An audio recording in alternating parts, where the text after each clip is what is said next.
con mucho retraso Bueno, a la primera vez. Vamos a hablar sobre, creo que este examen más y la siguiente semana es parcial práctico de los otros temas como vi.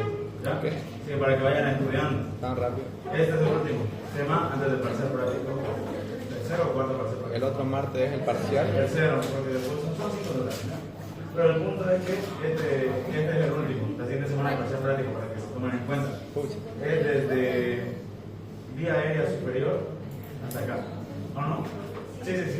Vía aérea superior hasta acá. ¿Ok?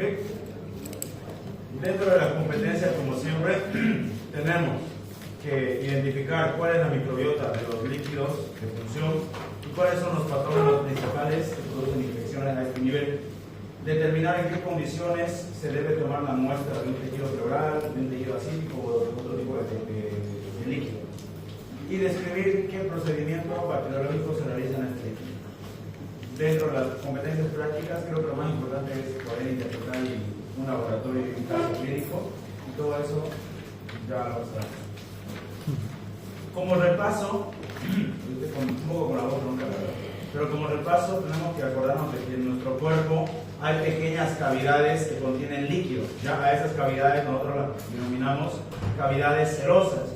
Tenemos la cavidad pleural, tenemos la cavidad pericárdica, tenemos la cavidad peritoneal. Estas cavidades van a tener entre sí un líquido que corresponde con el nombre de la cavidad que se está hablando. Va a haber líquido pleural, va a haber líquido pericárdico, va a haber líquido peritoneal. Eso es normal, ¿sí? Estos líquidos y estas cavidades están cubiertos por membranas serosas. Estas membranas serosas son secretoras y aparte son de característica epitelio plano. ¿Ya? Solamente para recordar, nos sirve para uno poder, esa fricción entre los órganos se reduce debido a la presencia de estas membranas serosas, ya a nivel peritoneal, a nivel pleural o a nivel pericárdico. Y es importante la función. Normalmente todas las cavidades tienen líquido, pero tienen una cantidad de líquido determinada, ¿sí? No es mucho líquido el que tiene un pequeño líquido. Hablando específicamente de la cavidad pleural, que es la que más nos preocupa a veces, en adultos el líquido pleural es de 5 a 10 ml, ¿sí? En la cavidad pleural, en ese pequeño espacio pleural, hay hasta 10 ml de líquido pleural. Y la concentración de proteínas, el líquido pleural va a ser un ultrafiltrado de plasma, eso no se olviden, va a tener una composición casi, entre comillas, similar a la del plasma sanguíneo, pero la concentración de proteínas en cavidad pleural es de 1,5 gramos por litro. ¿Por qué es importante saber la concentración? Porque cuando hay afecciones de la pleura, estas concentraciones se alteran y nos dan indicadores de qué está pasando. Entonces se dice que la relación de proteínas pleura y plasma es de 0,2. Voy a sacar mi mano. No voy a sacar el bloqueo. ¿A qué se refiere con esta relación? ¿Alguien sabe cuánto es las proteínas en plasma? 6 a 8 gramos, ¿verdad? Y aquí nos dice que en cavidad pleural es 1,5, en la pleura es 1,5 gramos, ¿sí?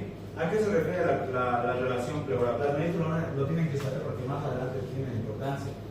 Pleura, plasma, me está diciendo cuánto es ese coeficiente de relación que hay entre la división de la concentración de proteínas en la pleura y concentración de proteínas en el plasma. O sea, básicamente 1,5 dividido entre 6 o 8. Y eso me da la relación 0,2. Lo pueden hacer con su calculadora si quieren. ¿Ok? Ya. Por ahí vamos. Entonces, fíjense que el resumen me dice que la cantidad de proteínas con respecto al plasma es pequeña, es poquito. Es básicamente lo que me quiere decir esto, ¿sí? Que no hay muchas proteínas a nivel de líquido pleural. ¿Ok? Todos estos líquidos serosos que están, yendo un poquito de fisiología, no se asusten, ¿ya? Solo para que me puedan entender. Todos estos líquidos serosos van a derivar del plasma y su formación es similar a la del extracelular y en cualquier otra parte del organismo.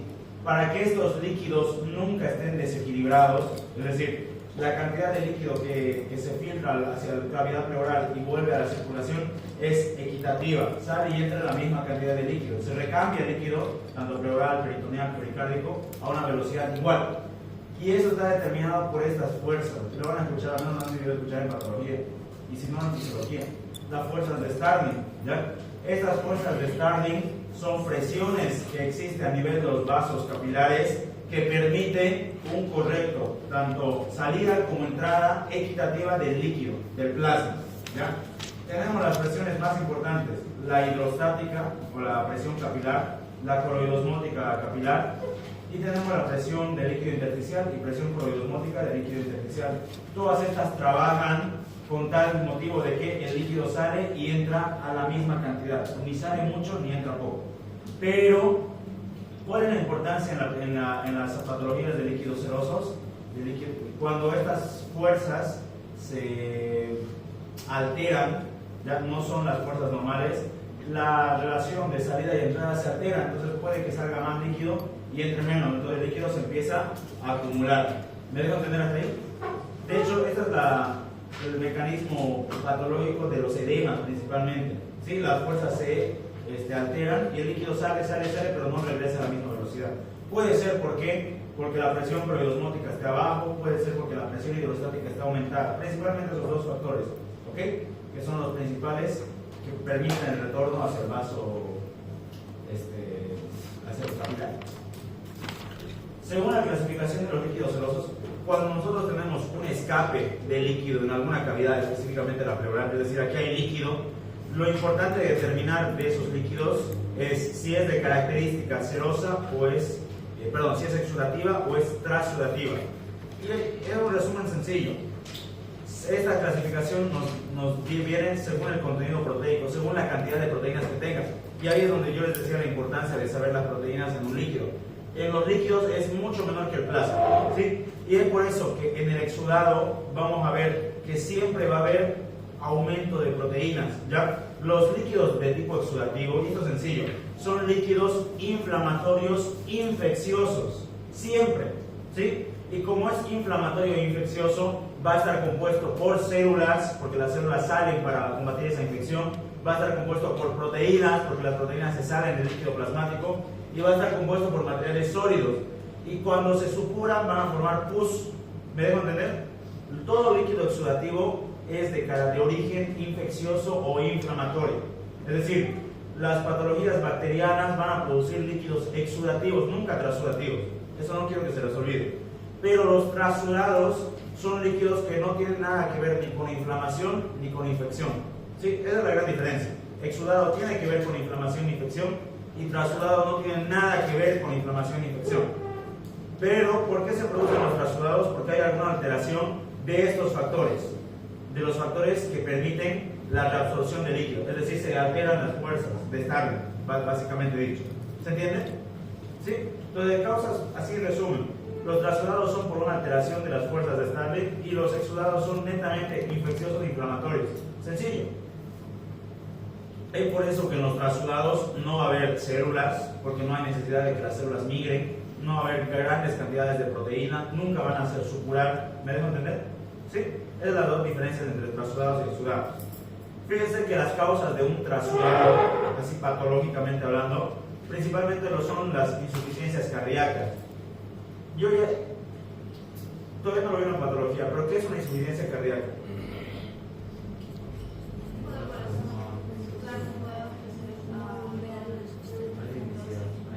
Hablamos de un corazón insuficiente cuando el corazón no es capaz de mantener un gasto cardíaco adecuado. Ese es el término correcto. El gasto cardíaco, que es aproximadamente 5 litros por minuto, es lo necesario para que todo mi cuerpo tenga su flujo sanguíneo adecuado. En la insuficiencia cardíaca el corazón no lo puede hacer. Entonces el líquido, por así decirlo, se empieza a hacer un éxtasis, es el término correcto, empieza a quedarse quieto y eso aumenta la presión hidrostática. ¿Ya? Entonces hay mayor fuerza de salida y el líquido se sale, pero no es de origen inflamatorio. Fíjense que es porque el corazón falla. En cuestión de la cirrosis hepática, ¿ya? ¿Por qué la cirrosis hepática produciría un transudado? Exacto, la presión coroidosmótica, la que permite el líquido que retorne al vaso sanguíneo, está determinada principalmente por la albúmina, una proteína plasmática producida por el hígado. Y si mi hígado está destrozado como una cirrosis hepática, el hígado no produce albúmina. Entonces, si no hay albúmina en el vaso sanguíneo, el líquido no tiene presión coroidosmótica y el líquido se sale. Otra causa de transudados. ¿Qué otra me dice? Aumento de la presión venosa pulmonar, lo mismo, por aumento de la presión hidrostática.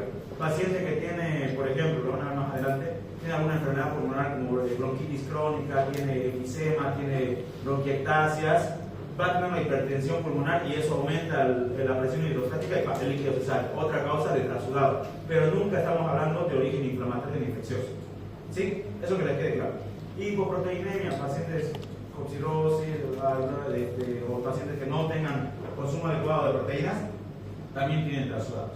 Pero lo que nos interesa a nosotros saber, sí o sí, es las causas de exudado. Las causas de exudado a nivel del líquido pleural, a nivel del líquido pleural, y esto no se los olvide, principalmente son las neumonías. ¿Ya? Ya hemos hablado de neumonía. Ignacio, ¿cómo se presentaba la neumonía?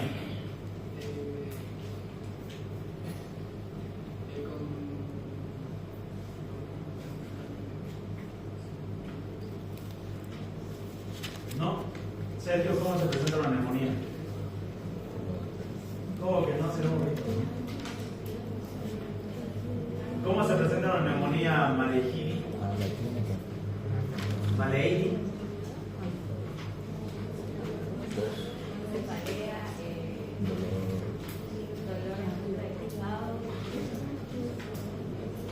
Ya pues, no se pueden olvidar la triada de la neumonía. Tos, expectoración, fiebre y dolor de punta cruzada. ¿Sí? Eso es la neumonía. ¿Por qué se da esa neumonía? Porque hay bacterias que están infectando el pulmón. ¿Ya? Eso es la neumonía. Entonces, cuando estas neumonías no se curan, ya empiezan a afectar a la pleura. Entonces ahí empieza a haber un derrame pleural, bueno, un escape de líquido a la cavidad pleural y se produce un líquido exudativo. ¿Ya? Exudativo. Cáncer también me produce aumento o derrame pleural por otras causas muy importantes que van a ver más adelante, pero ahí debe saber. Y tromboembolismo pulmonar, ya cuando un trombo ocluye una arteria pulmonar, hay una isquemia pulmonar y produce también un escape de líquido. ¿Sí? En todos estos casos, lo que es de origen inflamatorio y infeccioso producen exudado. ¿Ya? Características de ambos líquidos. Ambos se producen porque hay un escape. En ambos estamos hablando de que hay escape de líquido hacia la cavidad pleural, pero su composición es diferente y eso es lo que me interesa a mí determinar. En el caso del trasudado, ¿por qué se daba el trasudado, Miguel? ¿Por insuficiencia cardíaca? ¿Solo insuficiencia cardíaca? Cirrosis hepática. No, pero eso me está leyendo las causas. ¿Pero por qué se da? ¿Por qué se daba la niña? Alteración de la fuerza vital. El trasudado. Alteración de la fuerza vital. Lo mismo.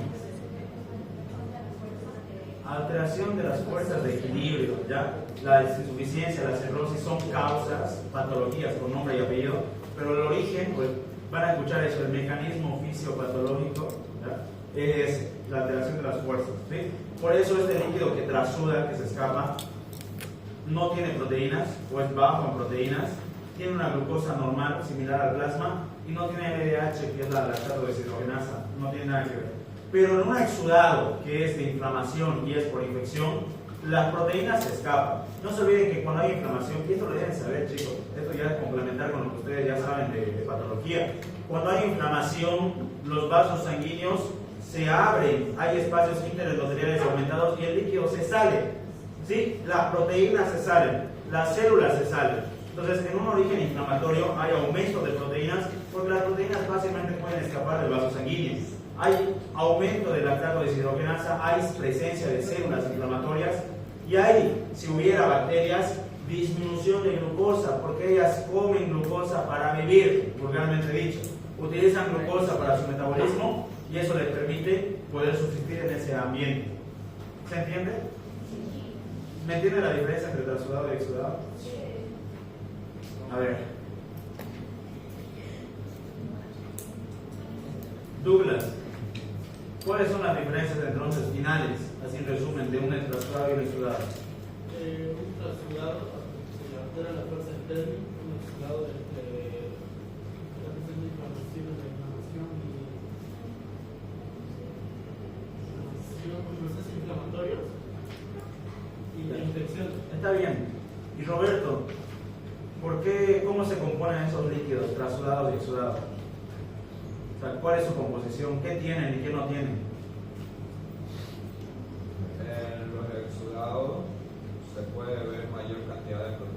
¿Por qué? Debido a que por las inflamaciones o infecciones tienen que circular más células de naturaleza proteica. Se sale la proteína porque está ahí inflamación y los vasos se abren. ¿Qué más tiene un exudado? Vamos, Roberto. Ayúdenlo, complementenle. Josué. Tiene disminución de glucosa, ¿por qué? Bacterias se consumen la glucosa. ¿Qué más? Valeria. ¿Qué más tiene un exudado?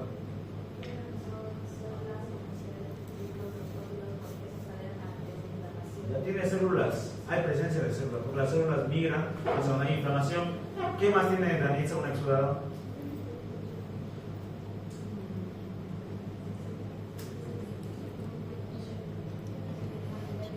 Darling. Ya, puede ser. Giselle, ¿qué más tiene un exudado?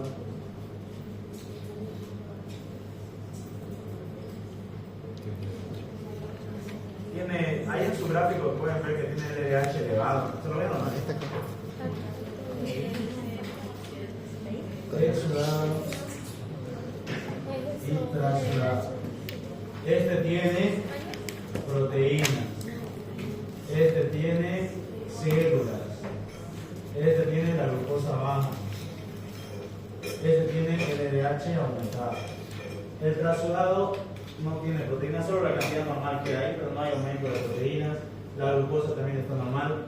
No hay células, no hay LDH elevado. ¿Sí? ¿Me dejo entender? ¿A qué se debe el LDH elevado? Álvaro. ¿Qué es el LDH? Es para que entiendan todo. Siempre cuando lean algo, tienen que entender qué es esa cosa que están leyendo. Antelo. ¿Qué es la LDH? Lactato deshidrogenasa. ¿Y para qué sirve? ¿Están llevando bioquímica? Yo creo que todos estamos llevando bioquímica acá, ¿no? Pero deberíamos saber para qué sirve. Deberíamos. Norma, ¿para qué sirve la LDH? Está mirando ahora. Michelle. Miguel Ángel. Darío. Yasmin. Es una enzima, ¿ya?, que se encarga o trabaja durante procesos inflamatorios intensamente, ¿ya? Se encarga principalmente de los procesos de, van a ver, anaerobiosis, pero más, yo creo que ya lo deberían haber visto, la verdad, pero la LDH se encarga de eso, la anaerobiosis, convierte, no hablamos de eso, ¿ya? Pero mejor se los dejo como tarea, ¿ya? La siguiente clase, no mentira, para el examen práctico va a entrar el LDH. ¿Para qué sirve? No.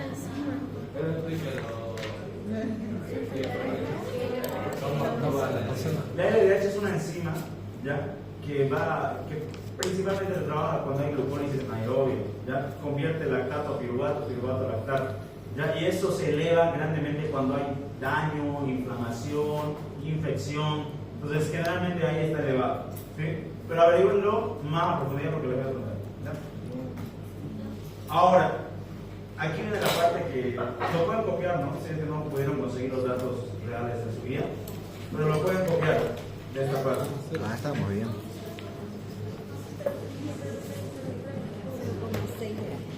Estos son los famosísimos criterios de Light, ¿ya? Y esto también va a entrar, para que no se les... Sí. Aquí sí. Pero bueno. Aquí, ¿qué me interesa? Fíjense que hay varios parámetros en el criterio de Light, como hemos visto en otros criterios, ¿no? Pero aquí es más criterios químicos que se tienen que hacer una vez el líquido se extrae y se estudia. Fíjense, acá por favor tengan mucho cuidado. Acá lo primerito que hemos hecho, relación pleura-plasma. Aquí es relación líquido pleural y líquido plasmático. ¿Me dejo entender? Estos valorcitos de 0,6 son nada más que divisiones que se hacen entre uno y otro. Quiere decir, ¿cuánto es el LDH del líquido pleural? Lo anotamos. Y me voy a inventar, ¿ya? Digamos que el valor del líquido pleural es, no sé, 28, ¿ya? ¿Y cuánto es el valor del plasma? Digamos que es de 63. Ejemplo. Entonces lo único que hacen ahí es división. líquido pleural y plasmático y le sale la relación de trasudado. Cuando la relación de líquido pleural y plasmático con respecto al LDH es menor a 0,6, es un trasudado. ¿Sí? Cuando es mayor a 0,6, es un exudado. Ahora, el que más me interesa, proteínas, porque es el que hemos hablado harto. Cuando se hace esa división principal de proteínas, que fíjense que la relación normal en fisiológicamente es 0,2, cuando es menor a 0,5 y hay un escape de líquido, es trasudado. Cuando hay mayor, aquí es mayor por favor, ¿ya? A 0,5 es un exudado. ¿Sí? Fíjense esto de acá abajo. La presencia de uno solo de los criterios es suficiente para determinar un exudado. No me interesa saber todos estos o hacer todos estos. Con tal de que haya presencia de uno de estos, ya puedo decir si es trasudado o exudado. ¿Me dejo entender? No requiero hacer uno y otro y otro y otro. Generalmente los que más se utilizan, o los que más son de criterio clínico, las proteínas. Proteínas no se puede olvidar, ¿ya? Las proteínas en el criterio de Light, menos a 0,5 y más de 0,5, es clave para determinar si hay exudado o trasudado. ¿Sí? Y a veces ni siquiera hay que hacer la relación, simplemente con escuchar. Ustedes hacen un estudio de líquido pleural y les sale que tiene proteínas de 2,5 y sabemos que el valor normal es hasta 1,5. Está aumentado y la relación también va a estar aumentada. ¿Me dejo entender? Ya. Pero estos tres de acá, sí o sí, LDH líquido plasma, LDH líquido pleural y proteínas del líquido y proteínas del plasma. Mínimo estos tres se lo tienen que saber porque es lo que siempre se utiliza. ¿Ya? Estos de acá son más especiales, pero igual se sirven. Pero estos tres de acá. Si hay presencia de uno de los tres, es ya para decir si es exudado o trasudado. Aquí está más o menos lo mismo. Pero fíjense que a mí me interesan, no solo a mí, no, perdón, está mal dicho. Cuando estuve estudiando estos temas, los más importantes son estos tres de color amarillo. ¿Ya? Eso sí, no se les puede olvidar. ¿Cómo se denominan todos estos? Criterios de Light. Me permiten determinar si el líquido que hay es trasudado o exudado. Simplemente eso. Si la relación es menor a 0,6, es trasudado. Si es mayor a 0,6, es exudado. En proteínas, si es menor a 0,5, es trasudado. Y si es mayor a 0,5, es exudado. Si hay tiempo, hagamos un ejemplo. En ese paciente que tiene un derrame pleural, ¿ya? La proteína de la pleura es igual a 3,5 y sus proteínas del plasma es igual a 6,8 gramos. ¿Cuánto sería la relación que tiene?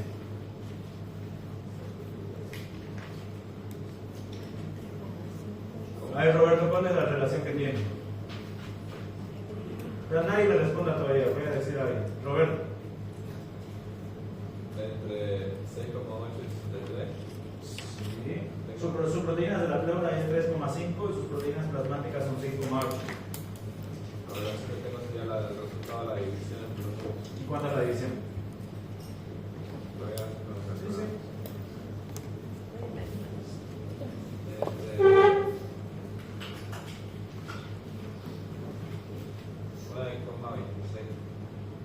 A ver, dividido, ¿no?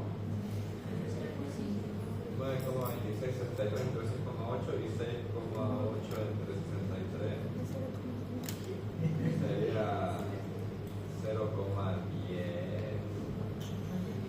A ver, está bien, no pasa nada. Fíjense, ¿cuál está primero? Proteínas del líquido pleural. Este va arriba, ¿ya? Y este abajo. Lo que le está pidiendo es dividir 3,5 a 6,8. Solo eso. ¿Cuánto es? Digamos que sale 0,5. 0,5 clavado. 50 y casi perfecto, ¿no? O sea, casi que no nos dice nada. Pero para que me entiendan, la relación se saca así o se busca así. ¿Sí? ¿Me dejo entender? Sí. Si tuviera un poquito más aumentado, no sé, 0,6, directamente, ¿qué sería? Una exudado, ¿ya? Pero fíjense cómo se sacó la relación, dividiendo uno con el otro. A eso se refiere relación, uno con el otro. ¿Me dejo entender? Ya. Espero que no se le olvide. Pero se lo tiene que saber. Ahora, ¿Cuáles serían las patologías más comunes que tienen relación directa con la pleura? El derrame pleural. ¿Qué es derrame pleural? Con el espacio pleural, ese 10 ml que hay se agranda, ya no hay 10 ml, hay grande cantidad de líquido. Eso es un derrame pleural. ¿Por qué se produce un derrame pleural? Es una acumulación patológica que sucede cuando la filtración excede al drenaje. Lo que les decía, puede ser que las fuerzas no estén bien equilibradas, salga más de lo que entre o viceversa y el líquido se empieza a acumular. O puede ser, y aquí está, la acumulación anormal de líquido pleural puede ser debido a aumento de la permeabilidad en la microcirculación pleural. Eso corresponde a un derrame paraneumónico. Esto es característico de los procesos inflamatorios infecciosos. Alteración del drenaje linfático. Cuando el drenaje linfático se obstruye, ¿ya? Hay alguna obstrucción, tal vez, no sé, por algún mecanismo, como en el caso de que haya un tumor que obstruya el drenaje linfático o haya por ejemplo, una parasitosis rara, puede obstruir el drenaje linfático y el líquido se acumula, ¿ya? Cuando hay descenso de la presión coroidosmótica, oncótica, en caso de las cirrosis hepáticas, en caso de los síndromes nefróticos, hay aumento del líquido pleural cuando hay aumento de las presiones hidrostáticas, como en la insuficiencia cardíaca congestiva y como en la hipertensión pulmonar. Hay movimiento transdiafragmático, cuando el líquido peritoneal se sube hacia el líquido pleural, puede pasar, ¿ya? Y eso produce un hidrotórax hepático. Sí, son causas. Esto pueden sacar de foto. O no debe pasar igual. Insuficiencia cardíaca congestiva. ¿Ya? Aquí más bonito. Causas de trasudado, las más comunes y las menos comunes. Causas de exudado, las más comunes y las menos comunes. Las que me interesa que se sepan son las más comunes. ¿Ya? De trasudado, insuficiencia cardíaca congestiva, cirrosis, hipoalbuminemia, diálisis peritoneal. De exudado, el más común es el derrame paraneumónico bacteriano. Neumonía le hace derrame. Tuberculosis le hace derrame. ¿Sí? Quiero que me dejan entender que las infecciones pulmonares pueden terminar con un derrame pleural de tipo exudativo. La tuberculosis, el embolismo pulmonar, el derrame postquirúrgico, etcétera, etcétera, producen exudados. ¿Ok? Y hay otras causas menos comunes que también son productoras. Ahora, algo más sencillo. Cuando en el líquido pleural lo que hay es presencia de aire, ya no hay líquido, por ejemplo, cuando hay una perforación, se produce o se conoce como neumotórax. Neumotórax es cuando el aire se filtra en el espacio pleural, es decir, acá. Cuando ese líquido es sangre, se conoce como hemotórax. ¿Ya? Puede ser algún traumatismo grave que afecta a la circulación. Cuando es netamente líquido, ¿ya? Líquido peritoneal, y eso quiero que me entiendan, el líquido del peritoneo pasa a la cavidad pleural, a eso se conoce como hidrotórax. Cuando el líquido que está acumulándose es de carácter linfático, se conoce como kilotórax. Y cuando hay presencia de pus que está acumulándose, se conoce como piotórax. ¿Sí? Terminologías que sí o sí debemos saber. Ahora sí, ¿cómo viene un paciente con un derrame pleural? El derrame pleural en muchos casos se manifiesta de la misma forma, porque lo que molesta acá es la presencia de líquido. ¿Sí? Eso es lo que molesta. Entonces es muy difícil saber si es trasudado o sudado en una primera instancia, porque todos vienen con la misma sintomatología y clínica, a excepción de cuando es un proceso bacteriano. Un proceso bacteriano sí o sí viene con fiebre, ¿ya? Si es insuficiencia cardíaca no va a tener fiebre, pero si tiene una infección bacteriana sí va a tener fiebre.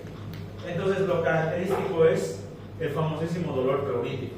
¿Ya? El dolor pleurítico es ese dolor que percibe el paciente como que agarran y le están punzando por acá, y al inspirar, al meter aire, le duele más todavía, insoportable. Ese es el dolor pleurítico. Aparece igual en la neumonía, sí. Tos seca. Ya, acá no hay tos productiva, no hay tos con esputo, la tos es netamente seca. Aunque si hay infección puede que sea productiva, pero generalmente es seca.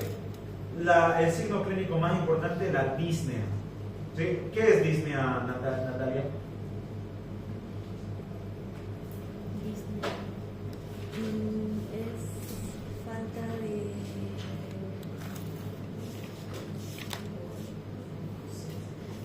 equilibrio.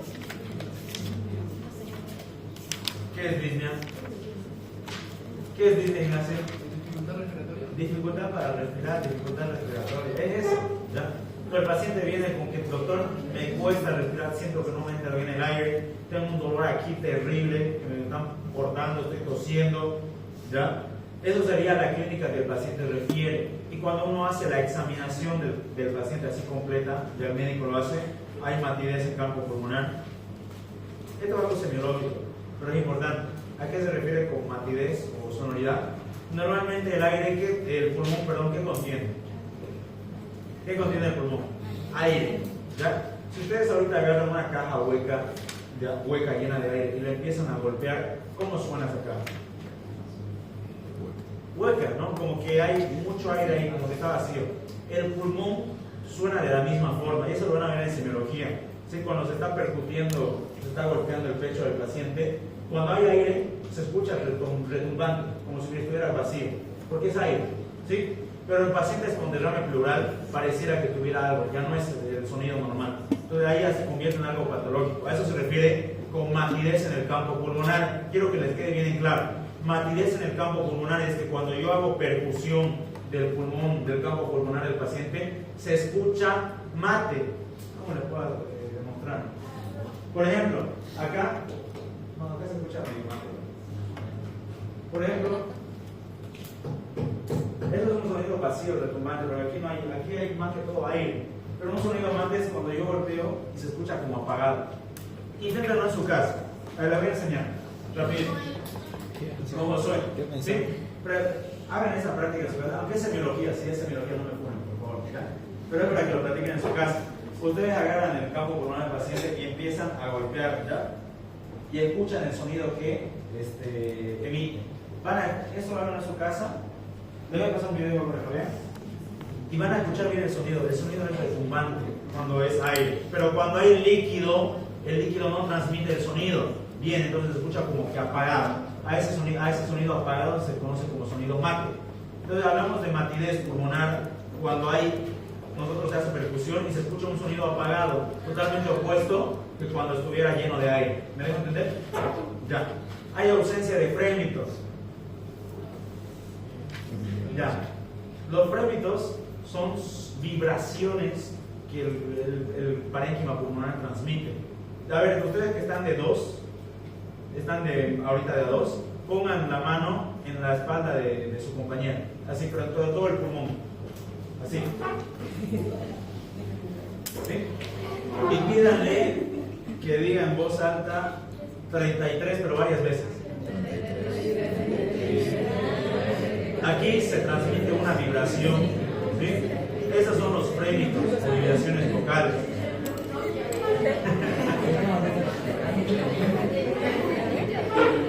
Ya, ahora pausa. Entonces, cuando un paciente tiene derrame pleural, ustedes le hacen eso y no se siente nada, porque aquí hay líquido, ya no se transmite. Esos son ausencia de frémito. Ustedes le dicen, señor, 33, no se escucha, 33, y no vibra nada acá. ¿Me debo entender? Eso es la ausencia de frémitos vocales, ¿ya?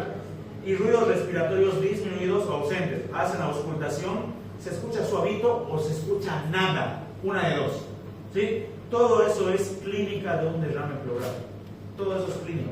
¿Me debo entender? Ahora, en estos pacientes con sospecha de derrame pleural, la radiografía de tórax, ahorita no vamos a hablar de radiografías, no es para que aprendan radiografías, pero la radiografía de tórax tiene una importancia fundamental. Fíjense, esta de acá es una radiografía normal, aunque me digan lo contrario, ¿sí? ¿Por qué sé que? Bueno, no vamos a hablar de por qué es normal, ¿sí? Pero quiero que vean, en las radiografías normales, estas dos estructuras sí o sí se observan, y en un derrame pleural están ausentes. ¿Cuáles? Fíjense que acá hace una angulación la punta. ¿Me dejo entender? A este se conoce como el ángulo costo diafragmático. ¿Ya? Es un ángulo que se produce entre las costillas y el reborde diafragmático. Es como una terminación en punta. Y acá hay otro ángulo, otra punta, que es el ángulo cardiofrénico o cardiodiafragmático. Cardiofrénico, más conocido. Costofrénico y cardiofrénico. Estos ángulos están presentes siempre en una radiografía normal. ¿Me dejo entender? ¿Se me entendió la pizza? ¿Cómo se llamaba este ángulo, Miguel?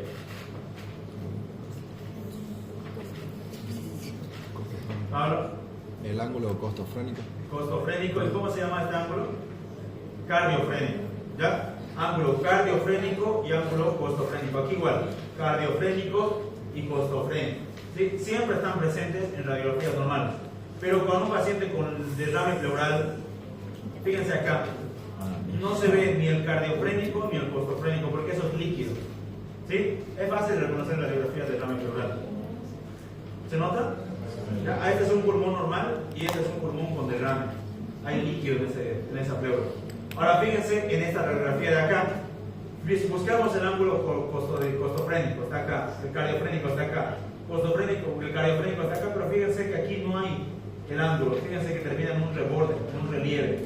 Eso es también un borramiento de los ángulos. Del ángulo costodiafragmático. También es compatible con derrame. Ahora, los derrames se pueden clasificar, pero esto no se lo aprendan, lo van a poner más adelante, según la cantidad de líquido. Esto sería un derrame grande, ya hay mucho líquido, pero este es un derrame pequeñito. ¿Sí? Estos derrames no producen clínica, el paciente ni siquiera lo siente. ¿Sí? Estos derrames sí producen la clínica de derrame. ¿Sí? Tiene lógica. ¿Por qué? Porque si hay líquido no permite que el pulmón se expanda, por eso el paciente tiene disnea. Por eso dice no puedo respirar bien porque quiere inflarse el pulmón y ese líquido no le deja. ¿Se entiende, no? Ok. Acá lo mismo. Derrames. Si quieren un poquito de dato extra, a este signo radiológico se conoce como la curva de Davoseau. Pero es un dato extra. La curva de Davoseau. No se pronuncia la verdad. Ok, la causa más frecuente de derrame pleural, el paraneumónico. ¿Sí? El paraneumónico es un derrame asociado a una infección pulmonar concurrente que se complica. Puede convertirse en un empiema. Aquí pausemos. Cuando hay neumonía, hay bronquitis, generalmente neumonías, se complica en un derrame. A ese derrame se conoce como derrame paraneumónico debido a la neumonía. Cuando ese derrame paraneumónico tampoco se cura o se hace nada, eso se empieza a supurar, empieza a convertirse en pus. Y cuando hay grande cantidad de pus, a ese cuadro clínico ya no es ni derrame ni neumonía, es empiema. Y este empiema es una emergencia médica, netamente. ¿Ya? Es muy peligroso. Entonces, llega el paciente con toda la clínica que hemos hablado. Hemos visto que tiene todo lo que hay en un derrame. Entonces nosotros necesitamos, y hemos confirmado en una radiografía que evidentemente hay derrame, entonces tenemos que extraer ese líquido para su estudio. ¿Ya? A esa técnica se conoce como toracocentesis. No se olviden eso, por favor, eso sí va a ser una pregunta. Al procedimiento para extracción del líquido pleural se conoce como toracocentesis. Pero no es el único líquido que sufre derrames. El pericardio también puede sufrir un derrame pericárdico. Cuando yo quiero extraer líquido pericárdico se conoce como pericardiocentesis. Y cuando el líquido abdominal también puede sufrir derrame, ya se conoce como ascitis. ¿Ya? La ascitis es un derrame del líquido pericardial. Si yo quiero hacer extracción del líquido pericardial, a esa técnica se conoce como paracentesis. No, paracentesis. No se olviden esos tres términos, ¿ya? Toracocentesis, pericardiocentesis y paracentesis. ¿Sí? Espero que les haya quedado clara esa parte. Entonces fíjense que a la paciente se pone en una posición adecuada y desde la parte dorsal generalmente se hace una punción entre los espacios intercostales y se extrae el líquido pleural, ¿ya? ¿Qué requisitos? Esa jeringa debe estar heparinizada, ¿ya? ¿Para qué? Para que la sangre no se coagule al momento que se haga la punción. Tiene que haber una gas, tiene que obviamente ser en área estéril, se pone un campo quirúrgico, se utilizan estas jeringas y evidentemente se utiliza anestésico, porque es un procedimiento traumático, y los tubos de recolección de muestra. ¿Ok?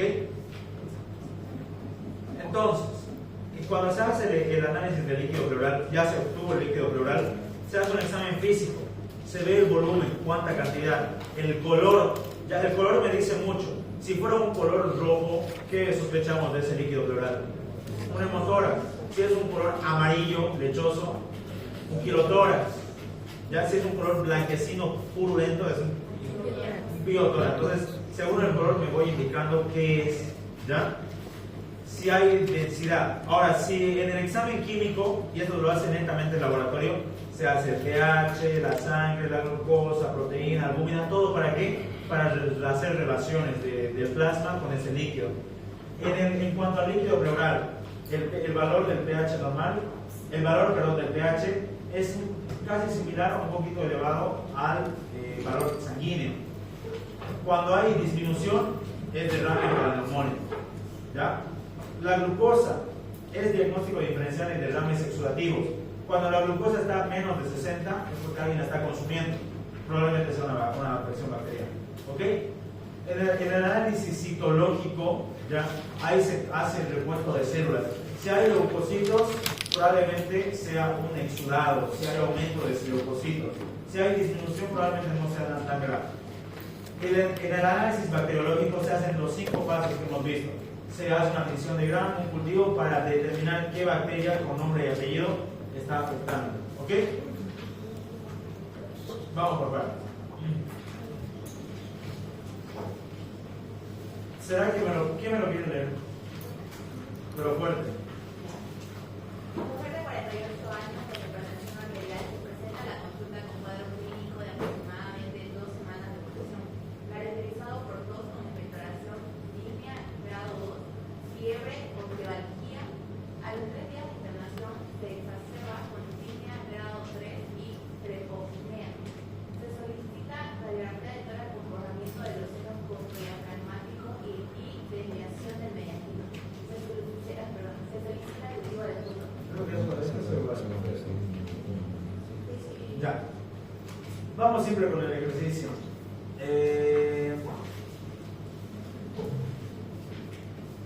Edda, ¿cuáles son los datos clínicos? Los datos clínicos son hipertensión arterial, tos con expectoración, disnea en grado 2, fiebre o giardia. Ya.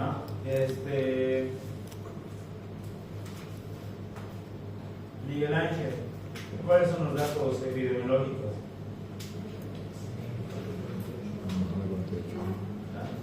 No hay más, ¿no? Mujer y es de 48 años. ¿Ok? Siempre saquen eso. En todo caso clínico, de todos los temas, hagan ese ejercicio para que no se les olvide. Datos clínicos son hipertensión arterial, es un dato clínico. A veces lo ponen como antecedente, pero sí es un dato clínico porque ella todavía sufre hipertensión arterial. Ya eso lo van a ver más adelante. Eso es medicina interna, hacia la mano. Tiene tos con expectoración, tiene disnea, tiene fiebre, tiene ostealgia. Fíjense que aquí me dice disnea grado 2, o sea que hay varios tipos de disnea, ¿sí? Y aquí les pongo la clasificación de las disneas. No es muy complicada, pero por ejemplo, que se aprendan esto, nunca se les va a olvidar. La disnea grado 1 es aquella disnea, aquella falta de aire que aparece cuando hacemos grandes esfuerzos. Y es casi normal la disnea tipo 1. Si yo estoy corriendo, no estoy muy ejercitado y me empiezo a sentir como que no me entra aire, disnea tipo 1, pero yo he corrido, yo he hecho un ejercicio intenso. La disnea tipo 2 es aquella falta de aire que surge ante esfuerzos moderados, habituales. Están caminando de aquí hasta el módulo de odonto y sienten que les falta aire. Están subiendo un piso hasta el piso de arriba y sienten que les falta aire. Eso ya es una disnea de medianos esfuerzos, ¿sí? Y eso es una disnea grado 2. Ahí sí es preocupante. Una disnea grado 3 es aquella que se presenta con esfuerzos leves, ¿ya? ¿A qué se refiere eso? El paciente se está bañando, se cansa, siente disnea, siente que le falta aire, se está vistiendo, está comiendo. Esto es algo interesante. Yo me acuerdo que había una señora que era amiga de mi padre, que cada vez que había un almuerzo tipo familiar, comía y decía, ay, me cansé de comer, pero se sentía francamente un cansancio cuando se veía comiendo. Pero era normal. ¿Quién se cansa al comer? Dependiendo, ¿no? Pero no es normal cansarse al comer, al momento de comer, ¿sí? Son indicativos de disnea, ya que esa disnea grado 3 es una disnea grave. Y la disnea grado 4 es aquella que aparece en reposo, está echadito, no está haciendo nada, está tranquilo y siente que le falta aire. ¿Se deja entender? Entonces esta paciente tiene disnea grado 2, ¿ya? Es decir, hace esfuerzos moderados y siente falta de aire. En la radiografía de tórax hay un borramiento de los senos cortodiafragmáticos, ¿ya? Esos ángulos que les dije no se ven. y hay una desviación del mediastino. Ya desde el mediastino como que está hacia un lado o hacia el otro. ¿Qué es el mediastino, Miguel? Es el que divide la parte superior e inferior del abdomen. Como ese espacio virtual que hay en el centro de la cavidad torácica, ¿no? A veces en la radiografía se ve que está más hacia la derecha o más hacia la izquierda. ¿Ver? Todo esto es el mediastino. ¿Sí? A veces el mediastino está como que empujado hacia un lado o al otro. Eso es desviación del mediastino. ¿Ok? Bien. Entonces fíjense que no sé si en tu guía está, el año pasado estaba, del año pasado estaba. Y esta imagen que me hace observación de un derrame pleural. ¿Por qué en esta radiografía se puede pensar en un derrame pleural? Porque no hay los ángulos, ya que fíjense que todo esto está borrado, no hay todo el campo pulmonar como acá. ¿Okay? Vayamos con las preguntas. Antero, ¿cuál sería entonces el diagnóstico presuntivo? ¿Cómo se llama cuando tenemos? ¿Neumonía? ¿Una neumonía? ¿Derrame pleural? Ustedes ven esto y dicen neumonía. Derrame pleural. Un derrame pleural. ¿Ya? ¿Cómo se llama? Ya, vayamos con derrame pleural, vayamos por partes. ¿Qué prueba de laboratorio solicitamos para llegar a un diagnóstico? Douglas. Análisis de líquido pleural, bioquímico y bacteriológico. Igual que en el cefalorraquídeo, análisis citoquímico y bacteriológico de líquido pleural. ¿Ya? Esa es la respuesta correcta. Y a esa técnica para extracción de líquido pleural, ¿cómo se denomina, Daneiva? A la técnica que utilizamos para extraer líquido pleural. Ya, está bien. Toracocentesis. ¿Y cuál es la complicación del cuadro clínico, Danitza? Empiema. Todo derrame bacteriano que no se cura, no se trata, produce empiema. No se olviden, el empiema es una emergencia médica. Emergencia médica. ¿Ya? Ok. Vayamos, Jazmín. ¿En base a qué criterios clínicos se realiza el diagnóstico para ver si es exudado o transudado? Sí, sí. Criterios de Lyme. Ahí fíjense la pregunta. ¿En base a qué criterios clínicos? Criterios de Lyme. Las causas más comunes de un derrame pleural de tipo transudativo, ¿cuáles son, Roberto? ¿Qué? ¿No la hizo? Pero sí la hemos hablado ahorita. Las causas comunes de transudado en un derrame pleural son insuficiencia cardíaca, cirrosis hepática, hipoproteinemia, aumento de la presión venosa pulmonar, ¿ya? Y también el síndrome nefrótico, ahí tengan en cuenta, ¿sí? Síndrome nefrótico. Y las causas de, oye, aquí tenía que decir exudado, ¿ya? Las causas más comunes de exudado, de derrame pleural, ¿cuáles serían, Sergio?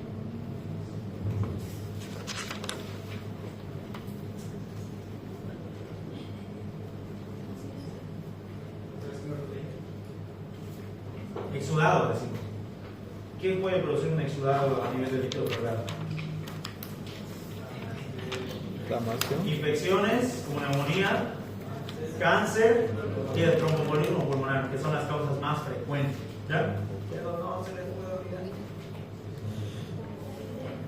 Aquí me equivoqué, sí, porque pensé que era transudado y le puse doble dos. Aquí es exudado. ¿Ya? Vamos a corregir de la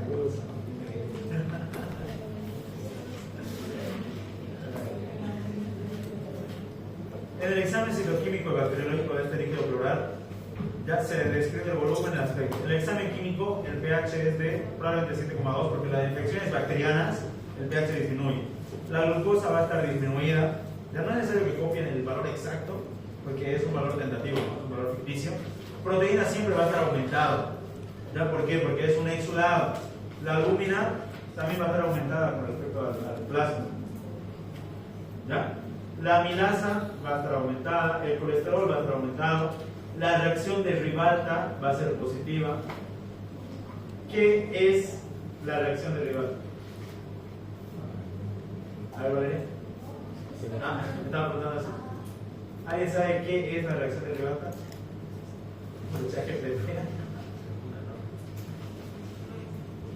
¿Qué es la reacción de Ribalta?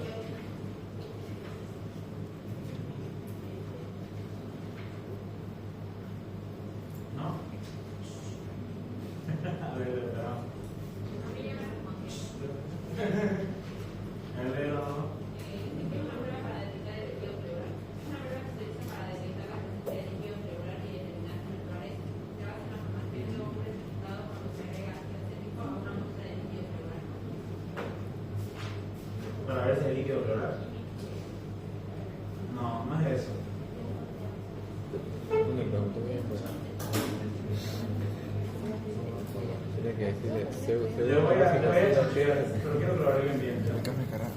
Solo con la elección de Ribalta me dice o si es trasudado o exudado. ¿Ya? Pero hay que ver cuál, no le estoy diciendo cuál. No me acuerdo. Pero una de las dos, si me sale positivo, me dice que era trasudado. Creo que es trasudado. Análisis citológico, leucocitos evidentemente van a estar aumentados. Y si es bacteriano, siempre los polimorfonucleares. ¿Ya? En el análisis bacteriológico, evidentemente hay pocos gram positivos y probablemente el microorganismo más típico es el neumonía. ¿Por qué? Porque si es una infección bacteriana, neumonía, la neumonía sabemos que es el neumonía, obvio, pero casi siempre, y por ende quien produce el derrame también va a ser el neumonía. ¿Sí? Puede ser tuberculosis, el mucobacterium tuberculosis, y sí, de hecho en neumología, cuando lo hemos llevado este año, el doctor nos decía que más bien los derrames dentro realmente, lo primero que se sospecha es en tuberculosis, ¿sí? Y después se sospecha en un estreptococcus neumonía. Ok, creo que acá va haciendo lo mismo, ¿no? Entonces, fíjense que en base a las proteínas y la LDH, ¿ya? Yo puedo determinar con que un líquido sea exudado o trasudado. ¿Sí? Hagamos un último ejercicio. Y yo sé si con eso me entendieron, hemos acabado. ¿Sí? Viene un paciente con toda la bendita clínica de derrame pleural, todo lo que hemos visto. ¿Con qué viene Douglas? La clínica.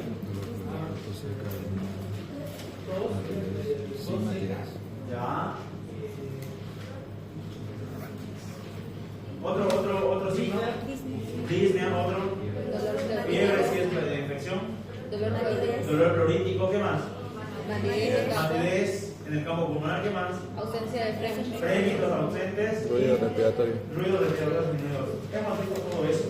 Pero en ese momento, y lo van a ver, no van a saber si es exudado o trasudado, ¿no? Cuando realmente se determina esa causa, cuando se hace el análisis. Entonces, ustedes tienen una toracocentesis y pueden determinar que las proteínas de la pleura son de 4,5 y las proteínas del plasma son de 7,5. ¿Cuál sería la relación? Hagan uno eso.